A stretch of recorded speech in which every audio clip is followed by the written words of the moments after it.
فرمایا کہ کبر ام الامراض ہے، یوں سمجھیے تمام گناہوں کا جد امجد ہے۔ پھر عجب، غیبت، حسد، ریا، کینہ، یہ سب اس کے پوتے پڑ پوتے۔ بڑا بننے کا شوق، اب جو اس کے مقابلے میں آئے گا اس سے حسد ہوگا،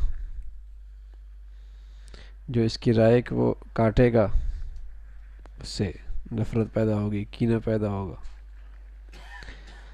تو آج دنیا میں سب سے بڑا مرض ہے کبر، بڑائی۔ اس لیے اللہ میاں کہتا ہے میری جنت میں دنیا کی بڑائی چاہنے والا داخل نہیں ہوگا، میری جنت میں دنیا میں بڑائی چاہنے والا نہیں داخل ہوگا، اس لیے کہ جس کے اندر یہ بیماری ہے وہ بیماریوں کا مجموعہ ہے، اور میری خوبصورت جنت اس لائق تھوڑی ہے، وہاں یہ نہیں جائے گا۔ تلک الدار الآخرہ نجعلها للذین لا یریدون علوا فی الارض، یہ گھر تو ہم نے اس کے لیے بنایا جو دنیا میں بڑائی نہیں چاہتا، دنیا میں بڑائی نہیں چاہتا۔ اب دیکھیں گے جتنے فیشن کے مریض ہوتے ہیں اور جتنے اسراف کے مریض ہوتے ہیں اور جتنے ہی رسم و رواج کے مریض ہوتے ہیں، ان کے پیچھے کبر ہوگا۔ ان سارے گناہوں کے پیچھے کبر ہے۔ وہ اسراف اس لیے کرے گا کہ بڑا بن کے دکھانا ہے، وہ رسم و رواج اس لیے پوری کر دے کہ لوگوں کی نظروں میں بڑا بننا ہے۔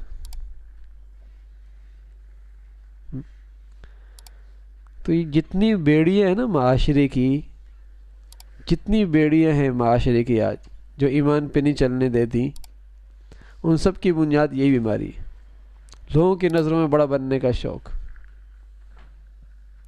اگر یہ شوق نکل جائے تو دین پہ آنا آسان۔ کتنے مرتبہ دیکھیں گے داڑھی کیوں نہیں رکھتا اور لوگ کیا کہیں گے، پردہ کیوں لوگ کیا کہیں گے، شادی کیوں لوگ کیا کہیں گے۔ تو ان تمام برائیوں کے پیچھے آپ کو یہی نظر آئے گا، بڑائی، لوگوں کی نظروں میں بڑا بننے کا شوق۔ لوگوں جانتا ہے سود بدترین گناہ ہے اور کم سے کم درجہ ماں سے زنا کرنا ہے، ہاں کم سے کم پتہ ہے اسے، لیکن کیوں نہیں چھوڑتا؟ لوگ کیا کہیں گے، کبر۔ پتہ ہے بے پردے کے کیا نقصانات ہیں، سب پتہ ہے، سنا ہوا ہے، لیکن کیوں نہیں عمل کرتا؟ لوگ کیا کہیں گے۔ خون پسینے کا کمایا ہوا مال شادیوں میں یوں لٹاتا ہے کہ بس جیسے مفت کا ہے، بیکار چیز ہے، لیکن کیوں خرچ کرتا ہے؟ لوگ کیا کہیں گے۔ نہ خرچ کرے تو لوگ کیا کہیں گے، اندر کڑ بھی رہا ہوتا ہے اتنا پیسہ لگ رہا ہے لیکن خرچ کر رہا ہے، لوگ کیا کہیں گے۔ تو واقعی یہ ساری بیماریوں کی جڑ ہے بڑائی کا شوق، بڑا بننے کا شوق۔ یہ اندر سے نکل جائے نا بڑا بننے کا شوق، آدمی کو بڑی راحت مل جائے اور بہت ساری برائیوں سے بچ جائے،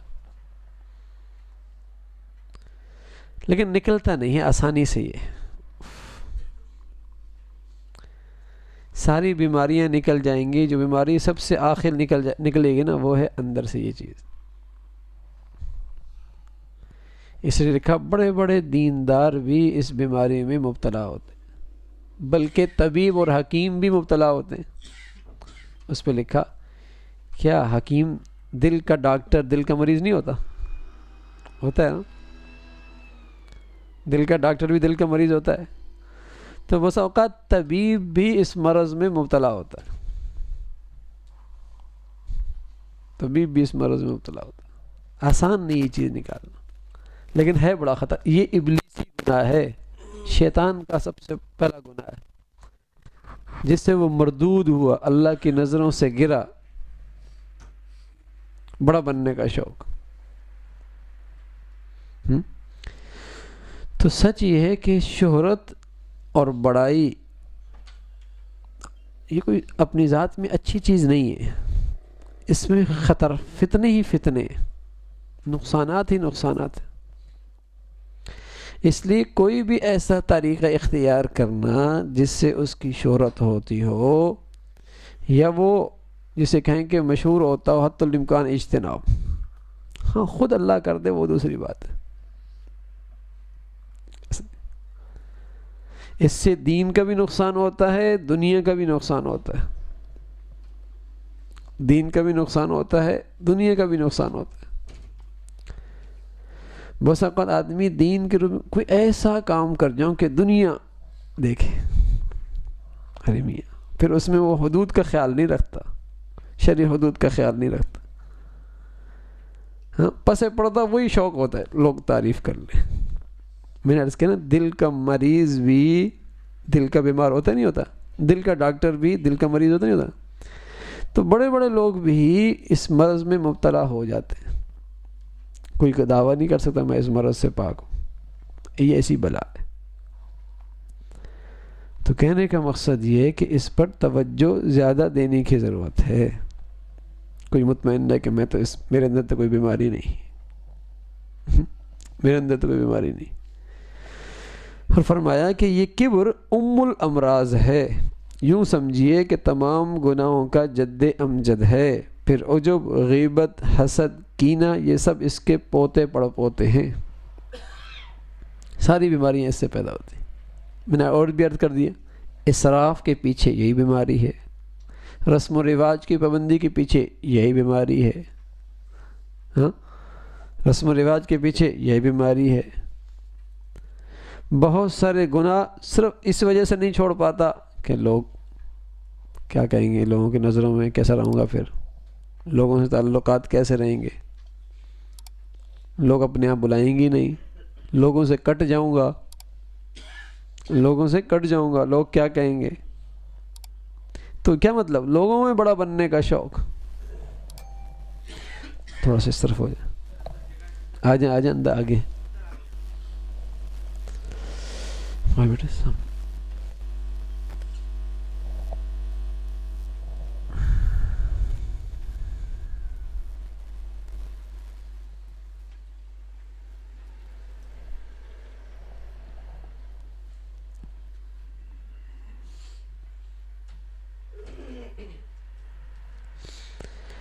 اس لیے بھائی کبر کو سب سے پہلے ختم کرنا چاہیے۔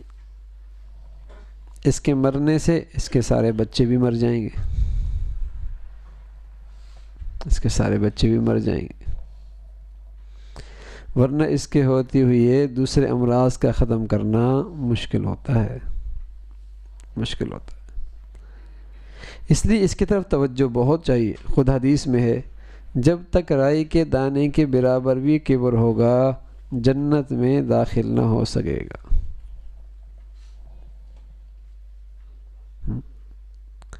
اس لیے کوئی بھی ایسا انداز نہ اختیار کیا جائے عنوان میں، بات میں، جس سے اپنی بڑائی ظاہر ہوتی ہو جاتی ہے، غفلت میں ہو جاتی ہے، لیکن کہنے کا مقصد یہ کہ توجہ کرنے کی ضرورت ہے۔ اور سچ یہ ہے کہ ہمیں کہاں زیبہ دیتا ہے بڑائی، ہاں یہ تو صرف اللہ کی ستاریت کا پردہ ہے کہ اس نے عیبوں پہ پردہ ڈال رکھے، ورنہ حقیقت کھل جائے تو کوئی سلام بھی نہ کرے، کوئی پوچھی بھی نہیں، ہاں تو یہ تو صرف اسی کا پردہ ہے۔ ہمیں تو لائق بھی نہیں ہے کہ ہم بڑائی کریں، کچھ کہیں کہ کچھ ہے، کمال ہے، اور حقیقت میں نہیں۔ ایک تو نہیں کہ حقیقت میں کچھ ہو تو چھپا لے، یہاں تو حقیقت میں نہیں ہے، یہاں تو حقیقت میں نہیں ہے۔ اور جب ایک چیز ہے ہی نہیں اور پھر اس کا اظہار کرے، پھر تو کتنا بڑا گناہ ہے، کتنا بڑا گناہ ہے۔ حدیث میں ہے، جب تک رائی کے دانے کے برابر بھی کبر ہوگا جنت میں داخل نہ ہو سکے گا۔ تو بھائی بس اللہ کی شان ہے، اس کے علاوہ کسی کو تکبر زیب نہیں دیتا۔ محتاج بھی تکبر کیا کرتا ہے تو محتاج اور پھر تکبر کرے، عجیب بات ہے۔ ہے تو فقیر اور تکبر کرے. ہم ہیں تو اللہ کے محتاج، اس کے در کے فقیر، اور پھر تکبر کریں. کہاں زیب دیتا ہے یہ بات؟ کہاں زیب دیتا ہے؟ تو عاجزی ہو، عاجزی. کبر اور حسد اور ریا انہی اولی سے مٹانے کی ضرورت ہے. بڑے بڑے حکیم بھی اس میں مبتلا ہوتے ہیں. حکیم سے مراد روحانی حکیم. فرمایا دل کے مرض میں کیا دل کا مرض میں مبتلا نہیں ہوتا ہے. ایک بڑے حکیم صاحب جو ماہر امراض قلب تھے، ان کا واقعہ ہے کہ رات میں ایسے سوئے کہ پھر صبح اٹھنے کی نوبت ہی نہ آئی. حالانکہ اچھے خاصے تھے، بظاہر کوئی بیماری نہیں تھی. دل کا دورہ پڑا اور رحلت فرما گئے. علماء تو فنائے نفس کا دعویٰ نہیں کرتے، لہذا ان میں یہ چیزیں اگر پائی جائیں تو تعجب کی بات نہیں. بھئی مشائخ تو فنائے نفس کا دعویٰ کرنے کے باوجود اس مرض میں مبتلا ہیں. کبر راہ خدا کا بڑا رہزن ہے، سب سے پہلے اس کا علاج کر. کبر اللہ کے تعلق بننے میں بڑی رکاوٹ ہے.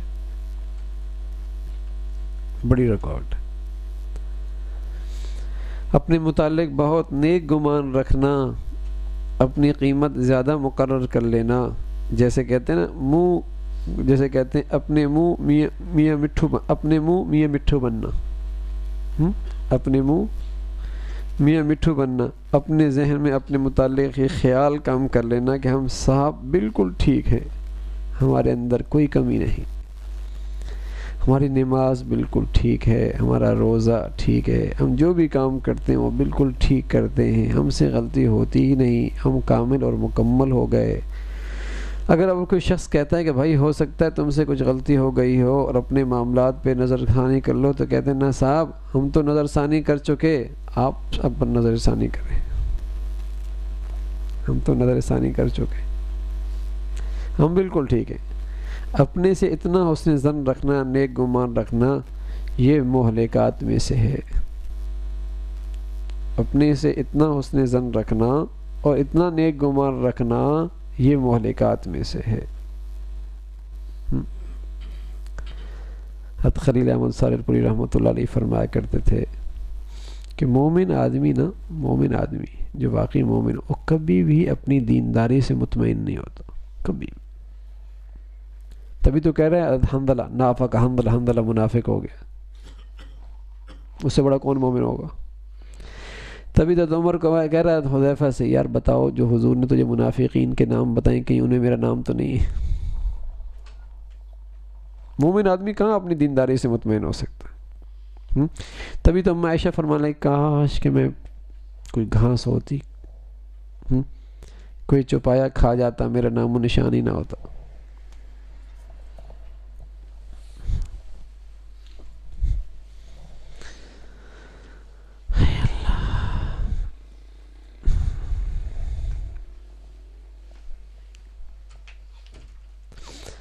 تو سچ یہ ہے کہ مومن کبھی اپنی دینداری سے مطمئن نہیں ہوتا، کبھی بھی. اتنے بڑے بڑے لوگ مطمئن نہیں تھے، یہ تو ایمان کی نشانی ہے نا. تو فرمایا کرتے تھے کہ مومن کبھی اپنی دینداری سے مطمئن نہیں ہوتا، اور اس کی وجہ کیا ہے کہ اس کی دینداری کا سانچہ جو اس کی نظروں میں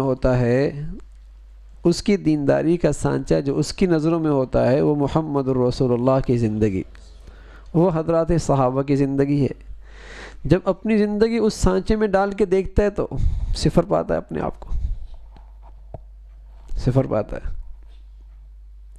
اور منافق آدمی اپنی دینداری سے مطمئن ہوتا ہے اس لیے کہ اس کی دینداری کے سانچے اپنے ہوتے ہیں، اس میں دیکھ کر بڑا مطمئن ہوتا ہے. آج ہمارا حال کیا ہے؟ ہماری دینداری کے سانچے ہماری سوسائٹیاں ہیں، انہیں دیکھتے ہیں کیسا ہے دیندار. جب انہیں دیکھتے ہیں کہتے ہیں میں تو 5 پڑھتا ہوں، مطمئن.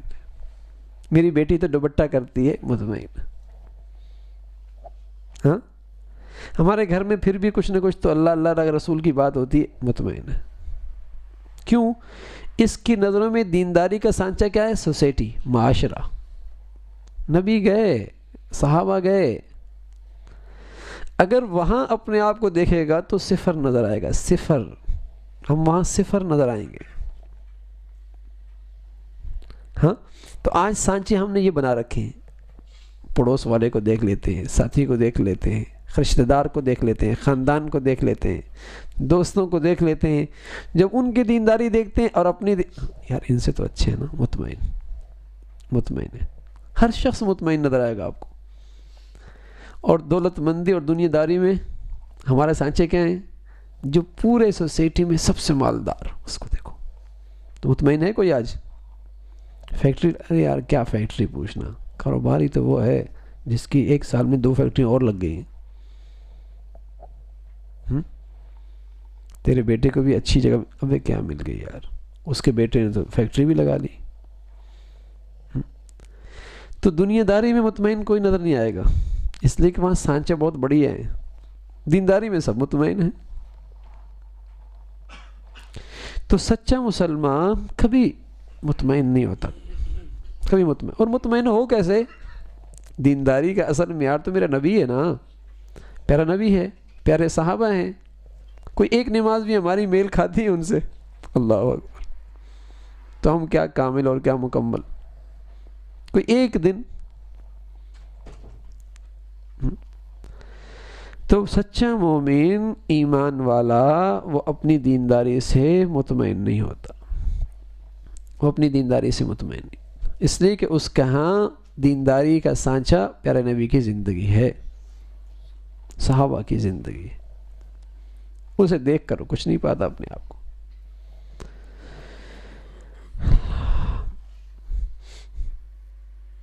اپنے ساتھ اس نے ظن رکھنا، نیک گمان رکھنا، یہ مہلکات میں سے ہے. اس کو عربی میں عجب کہتے ہیں، فارسی میں خود بینی کہتے ہیں. خود بینی یہ چیز مہلکات میں سے کیوں ہے؟ اس لیے کہ ایسا شخص اپنے حالات کو، اپنے معاملات کو، اپنے چیزوں کو قابل اصلاح ہی نہیں سمجھتا. ٹھیک ہوں میں؟ ایسا شخص جو مطمئن ہوتا ہے نا، تو کوئی چیز قابل اصلاح سمجھتا ہی نہیں. نہ اس کو کسی سے پوچھنے کی ضرورت، نہ کسی کے پاس جانے کی ضرورت، نہ صحیح کرنے کی فکر، کسی ضرورت ہی نہیں. صحیح ہے، اس لیے خطرناک ہے، ہلاکت کی چیز ہے. دیمک لگی ہوئی ہے، اسے پتہ ہی کوئی نہیں. جب اندر سے سب کھوکھلا ہو جائے گا تب ہوش آئے گا. ابھی تک تو کہا سب ٹھیک چل رہا ہے، سب ٹھیک چل رہا ہے، لگا ہوا دیمک ہے.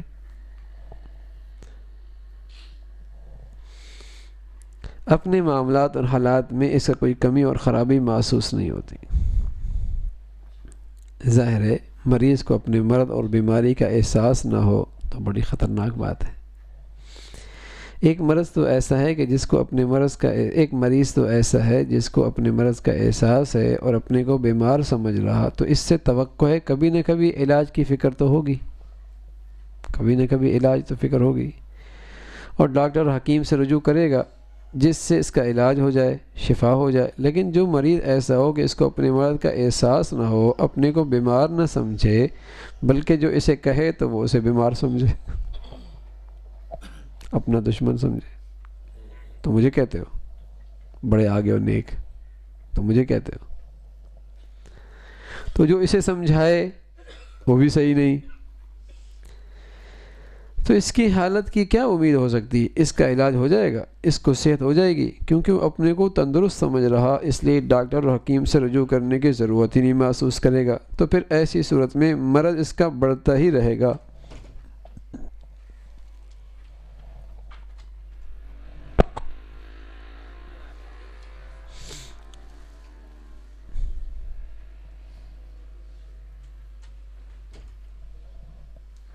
ٹھیک ہے، ٹھیک.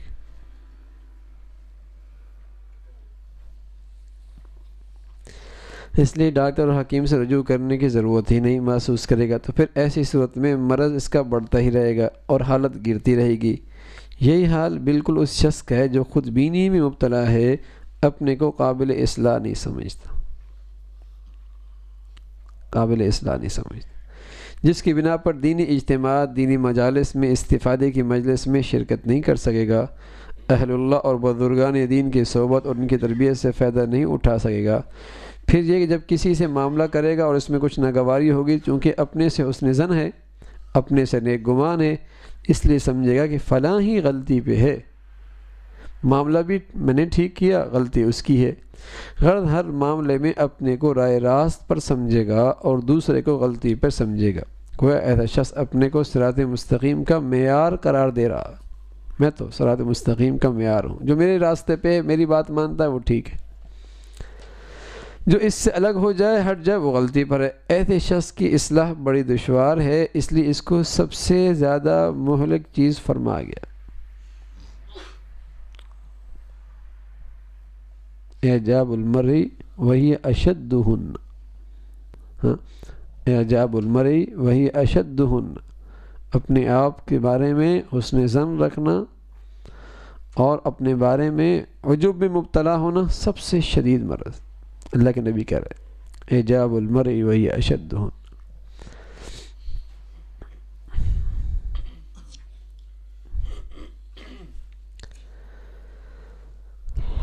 آج کل جھگڑا اور فساد کی ساری بنیاد یہی تکبر اور حب جاہ۔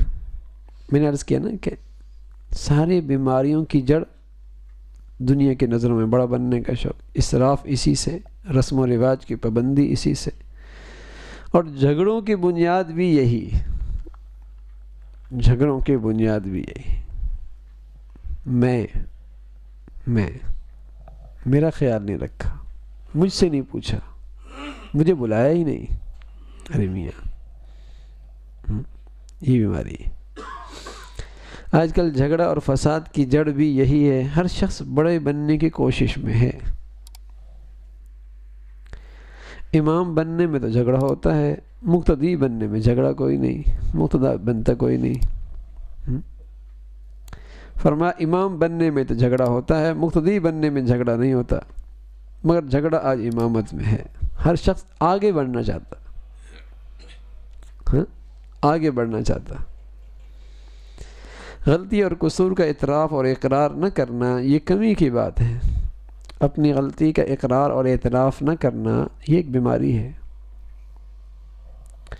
آج کل یہ مرض عام ہے، کوئی غلطی ہو جاتی تو اس کی توجیہ بیان کرتے ہیں، غلطی کے اقرار میں اپنی کمی سمجھتے ہیں، یہ شیطانی بیماری ہے۔ شیطان سے غلطی ہوئی نہ مانا، اپنی ہی تک سمجھتا ہے، کیوں مانوں، وہی نہیں میری غلطی،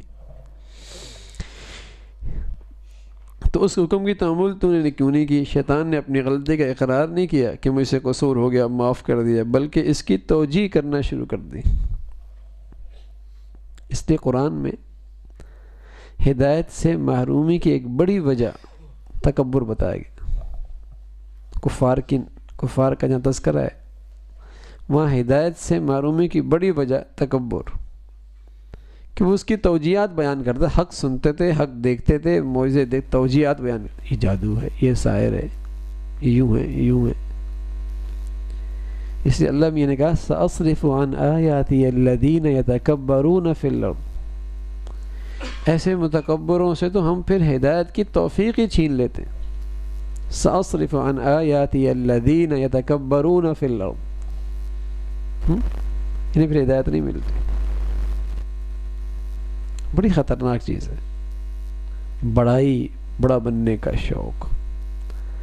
اب دیکھیں جہاں آج ہماری زندگی میں ہمیں قصور ہو رہا ہے نا، ہم سے جو قصور ہو رہا ہے، تو اگر آپ ذرا سوچیں گے تو نظر آئے گا ہاں لوگوں کے نظر میں بڑا بننے کا شوق ہے، لوگوں کی تعریف چاہیے، لوگ کیا کہیں، پیچھے یہی نظر آئے گا آپ کو۔ جہاں زندگی میں کئی کمی اور قصور ہو رہا ہے آپ کو پیچھے سبب یہی نظر آئے گا۔ یعنی شادی مسلمان کیوں سنت کے مطابق نہیں کرتا؟ کیوں نہیں کرتا؟ کیا چیز ہے؟ کوئی لٹھ مار رہا ہے، کوئی قید ہو جائے گا، کوئی جیل میں ڈال دیں گے، اگر صرف کیا ہے بلادری کیا کہے گی، خاندان کیا کہے، میں لوگوں کا اٹھوں بیٹھوں گا کیسے؟ لوگ کہیں گے کیا کہتے تھے اس نے، پیسے نہیں تھے اس کے پاس۔ تو سارے رسم و رواج کی پابندی اسی وجہ سے ہو رہی، تکبر، اور یہ شیطانی بیماری ہے، معمولی بیماری نہیں ہے، بیماریوں کی جڑ ہے، سارے گناہوں کی بنیاد ہے یہ بیماری ہے۔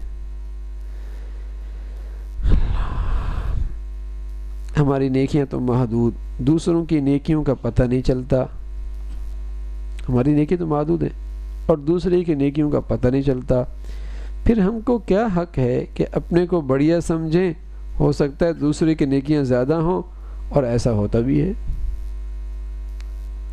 بعض اللہ کے بندے ایسے ہوتے ہیں کہ اس طرح کی عادت ڈال دیتے ہیں کسی کو پتہ نہیں ہوتا۔ حضرت شیخ الحدیث مولانا زکریا رحمۃ اللہ علیہ رمضان میں ایک قرآن پاک تو دن بھر میں ختم کرتے تھے، ایک رات میں اور ایک تراویح والا۔ اب جب کہ یہ معاملہ ہے تو اپنے کو کیسے بڑھیا سمجھے؟ اصل چیز ہے تواضع، کہ اپنے کو گھٹیا سمجھو۔ ایک تو یہ معیار ہوا، دوسرا معیار گھٹیا سمجھنے کا یہ کہ گھٹیا کون ہے؟ جس کی برائیاں زیادہ ہوں اور ایک تو صورت یہ ہے اپنے آپ کو معمولی سمجھنا، کہ اپنے سے بڑے نیک لوگوں کو سوچے، ان کی زندگیاں پڑھے تو کہے گا میں تو صفر ہوں، میں تو صفر ہوں۔ اس لحاظ سے اپنے اندر تواضع آئے گی، میں تو کچھ بھی نہیں۔ دوسرا یہ ہے کہ یہ دیکھے کہ اس کی عمر تھوڑی ہے، میری عمر بڑی ہے، تو اس کے مقابلے میں تو ویسے میرے گناہ زیادہ ہیں۔ دوسرے کی برائیاں کم ہی معلوم ہوتی ہیں، ایک دو معلوم ہوں گی، اور اپنی برائیاں خود سوچے تو معلوم ہو کتنی ہیں۔ لہذا ہماری برائیاں زیادہ، ہم گھٹیا، جس کی برائیاں کم وہ بڑھیا، تو اپنے کو گھٹیا ہی سمجھے۔ اپنے کو اس کی دو چند برائیاں آپ کو معلوم ہے نا، جس کو آپ گھٹیا سمجھ رہے ہیں، جو آپ نے دیکھی، اور اپنی تو آپ پتہ نہیں کتنی جانتے ہیں، تو پھر اپنے آپ کو اس سے بڑا کیسے سمجھو گے؟ گھٹیا ہی ہوئے ہم۔ اپنے کو بڑھیا نہ سمجھیں، لیکن دوسرے اگر اس کو بڑھیا سمجھتے ہیں تو کوئی حرج کی بات نہیں، بلکہ حدیث پاک سے معلوم ہوتا ہے یہ مطلوب ہے، اللہم اجعل فی عینی صغیرہ وفی اعین الناس کبیرہ، اے اللہ مجھے اپنی نگاہ میں چھوٹا اور لوگوں کی نگاہ میں بڑا بنا دیجیے۔ لیکن یہاں کیا ہے؟ پہلے اپنی نگاہ میں بڑا بنتا ہے، یہ برا ہے۔ اگر اس نیت سے کیا کہ لوگوں کی نظروں میں بڑا بن جائے، یہ تو کبر ہو جائے گا، یہ تو ریا ہو جائے گا۔ ہاں اللہ کر دے لوگوں کے دلوں میں اس کی عزت، اور سچی بات یہ ہے کہ جو تواضع کرتا ہے اس کی عزت آ ہی جاتی ہے، یہ نہیں ہوتا من تواضع للہ رفعہ اللہ۔ جو تواضع کرتا ہے نا اللہ کی خاطر، اپنے آپ کو واقعی گھٹیا سمجھتا ہے، اللہ اس کی عزت لوگوں کے دلوں میں ڈال ہی دیتا ہے، بٹھا ہی دیتا ہے۔ جیسے مٹی ہے نا، مٹی جب تک زمین پہ رہتی ہے بڑے کام آتی ہے، اور اپنی جگہ چھوڑ دے، اوپر اڑنے لگ جائے تو لوگ اسے برا بھلا کہتے ہیں۔ تو یہ انسان جب تک نیچے رہتا ہے تواضع، بڑی عزت ہوتی ہے اس کی، اور جب یہ اپنی جگہ سے ہٹ جاتا ہے، تکبر کرتا ہے، لوگوں کی نظروں سے گر جاتا ہے، ذلیل ہو جاتا ہے۔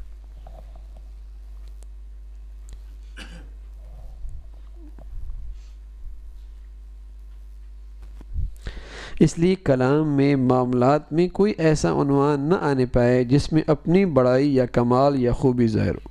اس بات کی طرف جملہ اہل تعلق کی نگرانی بھی ہونی چاہیے، اس کا خاص خیال رکھا جائے کہ تعریف انسان کے لیے بڑی مہلک چیز ہے۔ تعریف میں انسان بگڑ جاتا ہے، کسی نے ہاتھ چومنا شروع کر دیے، کسی نے تعریف کرنا شروع کر دی، انسان کا نفس پھولنے لگتا ہے اور سمجھ لگتا ہے کہ ہمارا جیسا کوئی ہے ہی نہیں، ہم تو بالکل حضرت جنید بغدادی رحمۃ اللہ علیہ کامل اور اکمل ہو گئے۔ یہ بڑی خطرناک چیز ہے۔ آج کچھ یہی حال ہمارا بھی ہے، نفس کے عیوب ہمارے سامنے ہیں، ہماری کوتاہیاں ہمارے علم میں ہیں، لیکن اگر کوئی شخص تعریف کر دیتا ہے، اعزاز و اکرام کا معاملہ کرتا، ہم سمجھتے ہیں ہم کچھ ہیں، حالانکہ خوب جانتے ہیں اپنے آپ کو، خوب جانتے ہیں ہم اپنے آپ کو، لیکن چونکہ لوگ تعریف کر رہے ہیں ہم کہتے ہیں ہاں کچھ ہے یہ، تبھی تو لوگ تعریف کر رہے ہیں، جب ہی تو لوگ ایسا معاملہ کر رہے ہیں۔ انسان کا نفس بہت خطرناک ہے، اس سے غافل نہیں ہونا چاہیے۔ حاجی امداد اللہ مہاجر مکی رحمۃ اللہ علیہ فرماتے ہیں کہ میں مخلوق میں سوائے نفس کے کسی سے نہیں ڈرتا، مخلوق میں سوائے نفس کے کسی سے نہیں ڈرتا، صرف نفس سے ڈرتا ہوں۔ جب اتنا بڑا شخص اپنے بارے میں یہ ارشاد ہے تو ہما شما کا تو پوچھنا ہی کیا، ہما شما کا تو پوچھنا ہی کیا۔ نفس انسان کا بڑا دشمن ہے، اس سے ڈرتے رہنا چاہیے۔ عجب یہ سب سے بڑی بیماری ہے۔ اپنے آپ کو مٹاؤ، اپنے آپ کو مٹاؤ، پھر دیکھیے اللہ کیا دیتا ہے۔ اپنے آپ کو مٹاؤ، پھر دیکھو اللہ کیا دیتا ہے۔ موسم بہار میں پتھر کب سبز ہوتا ہے، اپنے کو خاک کر دو، پھر اپنی خاک پر دیکھو کیسے اس پر عشق اور محبت اور تقوی کے پھول آتے ہیں۔ جب تک پتھر پتھر رہتا ہے اس پر کچھ نہیں آتا، اور جب وہ خاک ہو جائے، مٹی بن جائے، سبحان اللہ، پھر اس پہ پھول لگتے ہیں، پھر اس پہ پھل آتا ہے، پھر اس پہ سبزہ لگتا ہے۔ تو جب تک اس کے اندر کبر ہے، کبر کا پتھر ہے، عجب کا پتھر ہے، کچھ نہیں لگے گا۔ اور جب یہ خاک بنے گا، تواضع اختیار کرے گا، گر جائے گا، ہاں مٹ جائے گا، پھر اسے پھول ملیں گے تقوی کے، اور خوشبو ملے گی جسے کہیں کہ ایمان کی، پھر نصیب ہوگی۔ خاک بن کر بھی آزماؤ کیسے اعلیٰ مقام ابدیت پہ فیض ہوتے ہو۔ حضرت شبلی رحمۃ اللہ علیہ کے ایک متعلق عجب کی بیماری پیدا ہو گئی۔ حضرت نے فراست سے معلوم کر لیا، علاج یہ تجویز کیا کہ اخروٹ کی ٹوکری سر پر رکھوا دی، اور فرمایا کسی محلے میں جا کر یہ کہو جو بچہ میرے سر پر دھپ لگائے گا اس کو اخروٹ دوں گا۔ حضرت نے فرمایا اخروٹ کی ٹوکری لے جاؤ اور محلے میں جا کے اعلان کر دو، جو مجھے تھپڑ مارے گا نا، ایک جوتا مارے گا، اس کو ایک اخروٹ ملے گا۔ وہ لوگ مخلص لوگ تھے، اپنی اصلاح چاہتے تھے، بڑی سے بڑی جسے کہنا کہ تدبیر قبول کر لی۔ اب تم یہ مٹھو والی بات ہے، ہاں وہ لوگ اخلاص کے ساتھ اپنی تربیت چاہتے تھے، ہاں مٹے ہوئی تھے نا اخلاص کے ساتھ، انہیں جو بھی تدبیر کہی جائے وہ کرتے تھے۔ یہاں تو اگر یہ بھی تدبیر کرو، نماز جماعت سے پڑھ لینا، پہلی صف میں پڑھ لینا، اہتمام کر لینا، اخروٹ تو بات دور کی بات ہے، تسبیحات صبح شام اہتمام سے کر لینا وہی مشکل ہوتی ہے، ہاں تو وہ بڑے سچے لوگ تھے، خلوص کے ساتھ اپنی اصلاح کرنا چاہتے تھے، اخلاص کے ساتھ اپنی تربیت، وہ آتی اس لیے تھے کہ اپنی تربیت کروانی، پھر جو مجاہدہ ان کے لیے مقرر ہوتا وہ کیا کرتے تھے۔ حضرت نے فرمایا جاؤ اخروٹ کی ٹوکری لے جاؤ اور محلے میں اعلان کر دو جو مجھے مارے گا جوتا اسے اخروٹ ملے گا۔ فرمایا کسی محلے میں جا کر یہ کہا کہ جو بچہ میرے سر پہ لگائے گا جوتا اس کو ایک اخروٹ دوں گا۔ بس لڑکوں کا کیا کہنا تھا، دھپ لگانے کا مزہ الگ، اخروٹ کا لطف الگ۔ تھوڑی دیر میں ٹوکری خالی ہو گئی، کھوپڑی بھی عجب سے خالی ہو گئی۔